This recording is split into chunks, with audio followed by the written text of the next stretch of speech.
या ठिकाणी मी येऊ नये अशा प्रकारचा प्रयत्न देखील झाला। कधी कधी काही गोष्टी दुर्दैवी असतात।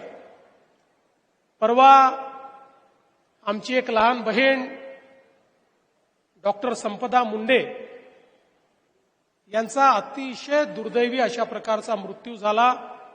त्या आमच्या भगिनीने आत्महत्या केली आणि आत्महत्या करताना त्याचं कारण देखील आपल्या हातावर लिहून ठेवलं। पोलिसांनी तात्काळ जे आरोपी आहेत त्या आरोपींना अटक देखील केली। त्यातलं जवळपास सगळं सत्य हे बाहेर येत आहे आणि कुठल्याही परिस्थितीत आमच्या या लहान भगिनीला न्याय दिल्याशिवाय आम्ही स्वस्थ बसणार नाही, हा देखील निर्णय आम्ही घेतला।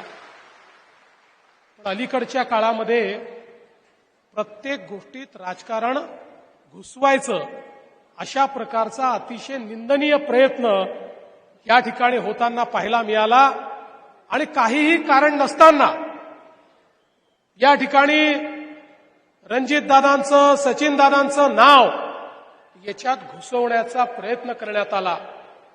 या महाराष्ट्राला देवाभाऊ माहिती आहे। एवढीशी जरी शंका असती प्रोग्राम रद्द करून या ठिकाणी आलो नसतो।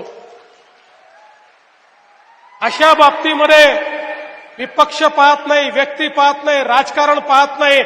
जिथे माझ्या लहान भगिनीचा विषय आहे तिथे कुठलंही कॉम्प्रोमाइज मी करत नाही।